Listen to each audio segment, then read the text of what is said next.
Hello ladies and gents, I'm the Sarcastic Raptor and we're playing some more Hearts of Iron 4. We're playing the Game of Thrones mod. We're going to be House Greyjoy. Our leader is Balon Greyjoy. And let's just read this brief history. Ever since the failed Greyjoy rebellion, the Ironborn have not attempted to meddle in Westerosi affairs. That is all about to change, however. Whether it's under the leadership of Balon Greyjoy or another member of his family, this new generation of Ironborn is determined to see the old glory of the Iron Islands restored, because what is dead may never die.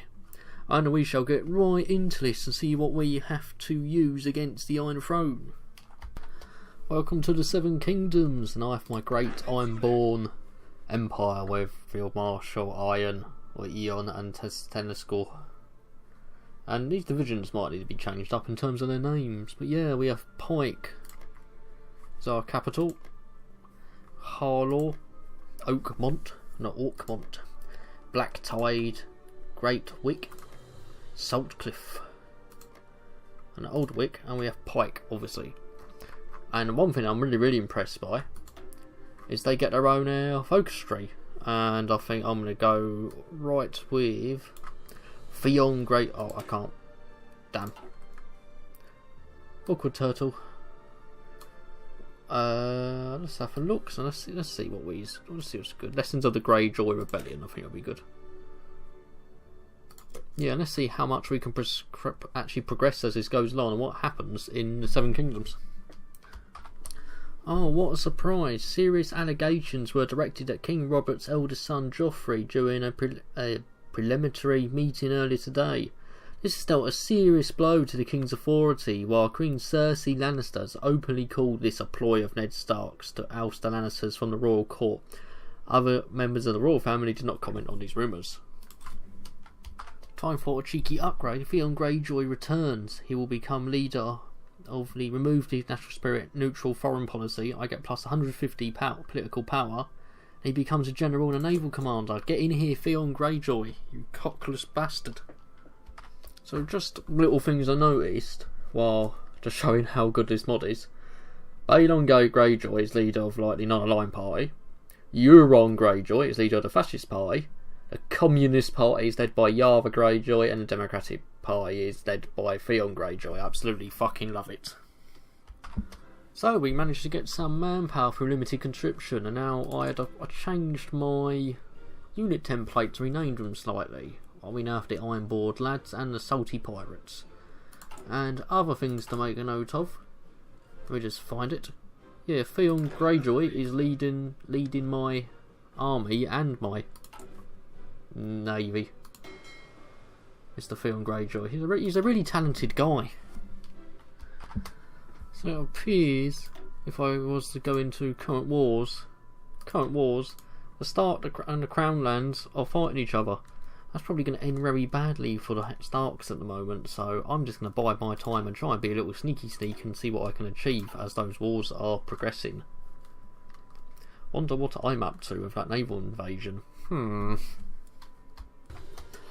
update, slight boon to our manpower, and this was through the Ironborn mobilisation, gains national spirit and gives me recruitable population 6.50% and training time -10 plus 75,000 manpower.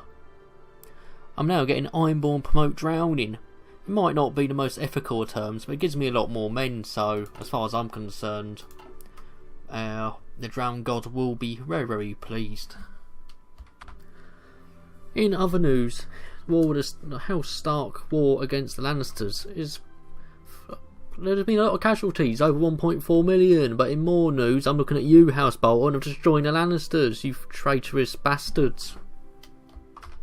To the delight of a lot of Game of Thrones fans, House Bolton has capitulated. The Bolton government has gone into exile and their main forces have capitulated to House Stark, who is now in control of their home area. The struggles between House Stark and Bolton was only a small part of the conflict. The war between the Northern Kingdoms Union and what remains of the Lannister-Tyrell alliance continues to elsewhere. Very uncertain times. On other notes, the Castle Black is still going strong. Not that I can do much to them. Oh, many naval invasions from House Lannister and Stark. That is not going to end well for them, I don't think. Oh dear, I think House Stark has definitely seen better days. Definitely seen better days. That Lannister forces... Well, Lannister forces are pushing House Stark back, but House Bolton does control this little bit of area as well. But I think if we look at the current wars, House Stark is probably very close to capitulating. Yes, it is. Well, on the plus side, at least they're losing a lot of men, I suppose. So House Stark might have capitulated, and now the Lady of Winterfell, Sansa Stark, is now in charge. They have definitely seen better days. Roose Bolton's still going strong for the Lannister, well, for House Bolton, and Tyrion Lannister is still in charge. See who else is about? Jorah Mormont. What about Bear Island? No, Lannister's up Bear Island. Oh, sad face. The Tullys are still alive, yet the Starks are dead. That makes very little sense to me. John Arryn is still around. Well, Royce now. Beautiful Marjorie Tyrell. Oh, another news. The Soviet Union's capitulated. Okay, don't know who you are. Don't care. Oh, Renly Baratheon and Joffrey Baratheon are still alive. In other notes, Soviet Union was annexed by Russia, so that's a good meme, as always. So it's got a really interesting decision here. The King's Moot. Ironborn 0.9, changing popularity of Democratic 60%. PNL becomes ruling party. Yara should be queen. For communism, fuck communism. Euron Greyjoy is the rightful king. In other exciting Game of Thrones news, Euron Greyjoy is a Nazi. In other interesting Game of Thrones news, the Night's Watch faction leader is Jon Snow now, and he is a firm Democrat. Yeah, good for you, Mr. Snow. Right, so the world has slowed down a fair bit at the moment, but I'm still preparing. But there is currently a war. There's a war happening. The Wargling Crow War. The Free Folk have declared war on the Night's Watch. And they only have 5 divisions, and they're probably all going to die. And we're not going to see a happy ending.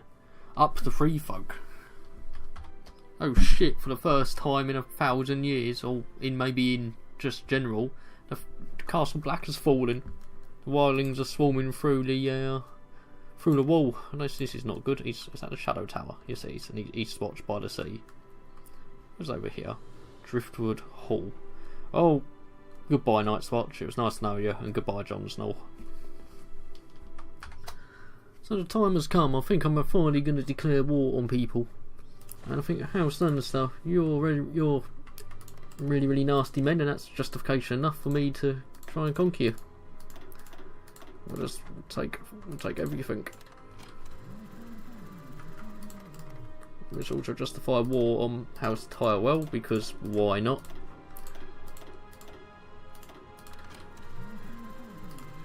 Let's see how badly this is about to go for me. Available war goal. Oh, declare war on House Lannister. They're going to probably try and murder me horribly. Yeah, let's see what happens. Not gonna lie, the war for the Iron Throne could definitely be going better. They have completely and utterly annihilated my fleet. Quite surprisingly, the Ironborn fleet is not quite as good as I thought it would be. So this could be going a lot better. I essentially cannot make next to nothing at the moment, but we will get loads of juicy research to try and keep up the good fight. But overall, I'm pretty sure I think I'm screwed. As it goes, the Greyjoy's diplomatic status of being neutral for quite a while in Westeros might have been quite a good idea. I think I fucked up by not attacking House Lannister when they're actually at war with the Starks, and House Greyjoy is not going to be around for much longer. Overall, this series was maybe a tad underwhelming. I found that even though you play as the Ironborn, the navies, they get a lot of naval buffs, but you still have to be able to build ships quick enough to fight the Lannisters, and I wasn't able to do that because the Lannister fleet was pretty extensive. As well as that, they were also allied with the Tyrells and Starks and Dorne at this time, which each had their own separate navies. So in the end, I got pretty bummed. I didn't actually achieve much at all, and we had to sign a white peace because we got absolutely battered in the end. Overall, though, I enjoyed playing as House Greyjoy, and it could have gone better. Who's actually in charge of me? Euron Greyjoy is still the political leader of the Ironborn, which is quite surprising considering that we just signed a white peace to the Lannisters. Anyway, I've been a Sarcastic Raptor. Please like and subscribe, and I will see you next time.